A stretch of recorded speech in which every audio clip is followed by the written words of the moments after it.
What's up, y'all? Go ahead and hit that subscribe button. I hope you like this video. This is the Ready to Love reunion, season 8, episode part 1 of the reunion. So let's get through it, because it really, child, I'm over this whole thing. We start off the reunion with Tommy talking about the curveballs. I guess that first guy that got eliminated, I guess he didn't participate because I didn't even see him there. But if I was him, I probably wouldn't participate either. Anyway. But we started with the curveball. So we had Chris and we had Kat. And they showed us how they came on the show and everything. Now, Chris said he was cool. He said he didn't have a problem coming in as a curveball. He was okay with coming in late. Kat was like, I felt some kind of way. Like, I felt some kind of way coming in late because I felt like, I was playing catch up the whole time. I felt like, people had already sort of established things and it was hard for me to get in. It was hard for me to sort of get in there. She talked about, with her and Marie, they were really good friends, but it was just, and Marie was like, it was really just a time thing, like we became really good friends and we got to know each other, but it was just a time issue, which ultimately led me to choose Jessica over her. Was it Jessica? I think I got the name wrong. I don't think it was Jessica. Was it Jessica? The one he chose. They talked about the fact that Quentin, at a certain point, Quentin wouldn't even talk to the other ladies. Well, Quentin was locked in. Whether y'all like Janelle or not, whether y'all like the connection or not, it doesn't change that Quentin, at a certain point, Quentin was locked in. So why would he continue to have conversations and encourage conversations with other women when he already knows he's not interested? So on one hand, I understand where they're coming from. They're like, well, he didn't even give us a chance, but he did. He wasn't interested. Like, he moved on, and of course we had to watch Janelle give side eyes and roll her eyes, and all of that. Again, I think that might be a little bit of editing. I mean, obviously Janelle was actually making those faces, but I think that there was a little bit of editing to splice those faces into that moment. So we talked to Marie, and I think her name is Jessica, the one he chose in the end. When they showed the scene with him and Kat, when he didn't choose Kat, both of them got very, they kind of both of them got choked up a little bit, and I thought that was interesting. Listen, Ready to Love, Will Packer, nephew Tommy. I don't know who y'all think y'all fooling. But when y'all put Marie on that couch next to Jessica and thought we was buying that they was a couple and that they really was dating and they really happy and they really got this love thing going on, a child bye. I done seen better chemistry in a middle school lab, okay? Please let me know. Please let me to let you know that that was a terrible interview. Even Tommy was sitting there like, what? Even the people in the back was like, are y'all buying this? There was nothing there. Like, they weren't even touching. Talking about their dating. They're figuring it out. They're getting to know each other. Y'all were supposed to do all of that on the show. So I don't know why we sitting here like, first of all, y'all put it in the comments if y'all believe that that's a real situation. I mean, if y'all like it, I love it. But baby, I ain't buying it. And Tommy talking about something, well, in a year from now, baby, in a year from now, they ain't gonna be together. They not together now. Let's be clear. They ain't together now. So then we have Red and Unique. Look, I was sick of this conversation when we had to have it on the show. I'm sick of this conversation now. Unique told Red that he had a thought job. Red got offended that she was calling him a thought, and she was like, I didn't call him a thought. I said he had a thought job. He had a job that puts him in close proximity to a lot of, women. And Quentin was like, well, they say I got a thought job too, because he's a trainer. Let me say this. I understand where Unique is coming from, but let's be clear. If Red had said that to Unique, most of those women would not be making the distinction. Most of those women would be coming after Red, talking about something. He called her a thought. How dare he talk about this black woman? How dare he call her out her name? Now, do I think Red carried it a bit far? I do. But I can't, listen, you can't offend somebody and then tell them how offended to get. Like, if he was offended, he was offended. I can't tell that man how mad to be. But I think he carried it a bit far. If I'm going to be honest, I think he did a lot with that. But again, I can't tell that man how mad to get. He was offended, right? And child, they still mad. They were still going back and forth. I mean, he still was in his feelings.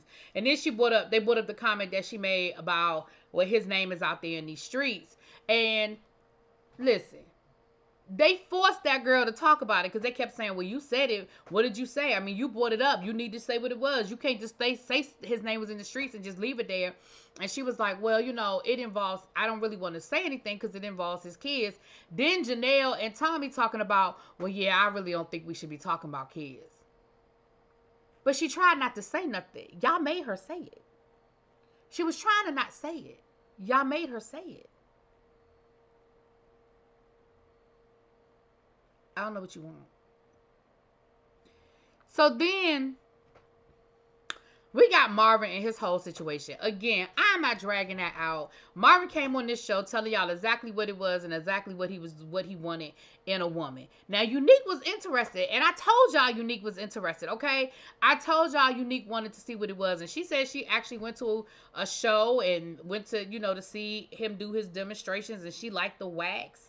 I've been to a demonstration or two, and it is definitely interesting, okay? I wasn't trying to date nobody at the time, but it was interesting. And ultimately Marvin was like, because Tommy was like, what made you be so comfortable, coming on the show? And he said, because that's who I am. And a woman needs to know that about me up front before it goes any deeper, before it goes any further, because I don't want it to be a situation, right? We know he got a woman because he been posting her all over Instagram, child. We know he got a woman, Unique. And Unique sound like she kind of in her feelings a little bit about it. She sound like she in her feelings a little bit about it. But, again, I can understand that. You was in your feelings. You thought you was trying to build something with him. Because they continued to see each other after he got eliminated from the show. Now Red said that him and Janelle been hanging out too outside of the show, and Janelle didn't dispute it, honey. She sat there when he said it. She ain't disputed, which makes me think that there was probably some truth to it. Now I do think that Janelle and Quentin, at the very least, had a genuine infatuation with each other. I mean, I don't know how deep it went relationship wise, but it was definitely a genuine infatuation. Or is, I should say, a genuine infatuation.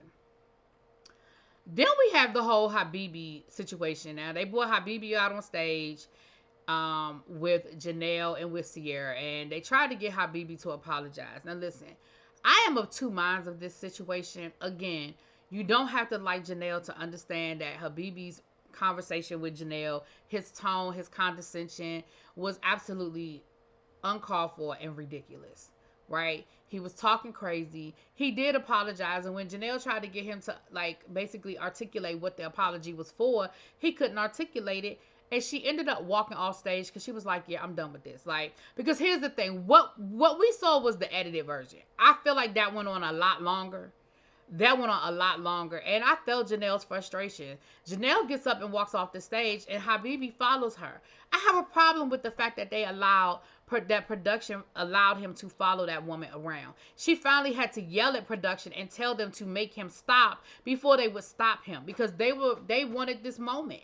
They wanted the moment, and I felt like it was very disrespectful. I felt like what Habibi said to her was disrespectful. The whole thing with Sierra and his mom was, but it was just a lot. And the fact that they allowed that man to follow her around, and then we see her backstage crying with not Phil, the other guy. Damn, I can't remember his name. The one with the dreads. Why I can't remember these people's names? That lets you know how much I cared about this season. I still don't know these people's name. She's backstage because he actually followed her, Philip. I just said that, didn't I? That ain't right. Y'all gonna put it in the comments. Y'all know who I'm talking about. The one with the dreads. Literally, they show Janelle backstage crying with him, and Habibi is on stage playing the sax. I'm sorry, what? I just feel like they took the whole thing as a joke, and I don't find it to be funny. They allow Habibi to just be disrespectful and rude throughout this whole process. And Tommy act like he was all offended and, wait a minute, what? He said what? No, there will be no disrespect. He went through this whole, there will be no disrespect. But when you had an opportunity to shut it down, you didn't. Tommy never got up off that damn couch, out his chair. Tommy don't move. And that would have been a perfect moment for Tommy to get up and go backstage and have a one-on-one with him like a man. And where were the rest of the men? Why was only the one guy with the dreads was the one that went after Janelle? Where were everybody else? All them men should have been in Habibi's face. All of them. Yeah, I have a problem with that. I had a problem with that whole situation, how it went down. The whole situation. Excuse me. Then they bring out Tequila with Janelle, and I believe it was Jessica. I don't know. I'm gonna say Jessica, child. And they go through the whole situation about what happened to them in the ladies' lounge. And again, I feel like Tommy had a great opportunity to try to resolve the issue, and nothing was actually resolved. Like at the end of the day,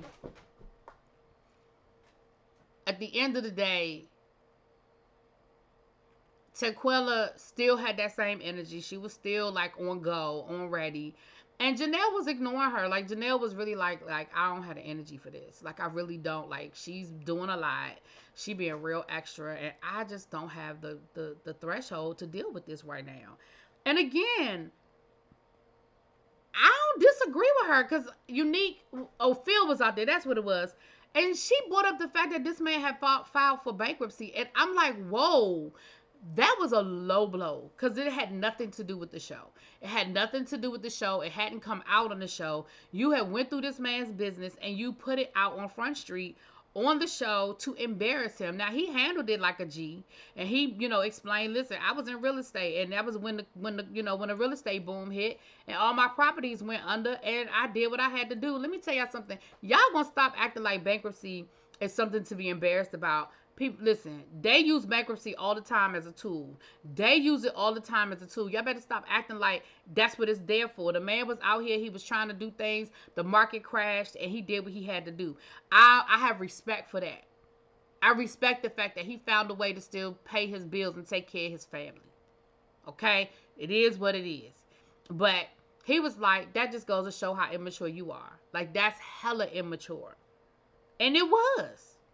And again, everybody backstage was like, yo, that was crazy. Like, everybody backstage had this reaction, and I'm sure that they all looking at her crazy because that was a low blow and it was unnecessary. Phil didn't do or say anything to that level for you to have to go there with him.